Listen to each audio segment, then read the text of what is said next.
Mom had been so much, we had been so close. And a great sister. So, I think myself, General Ogola, was taken out, a member of this community.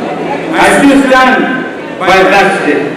We are going to have to interrogate every circumstance so that as men and women, brothers and sisters, in Luo-Nyanza, in every part of the country, we will be led by the Raila vision. Never betray what our brother Raila stood for.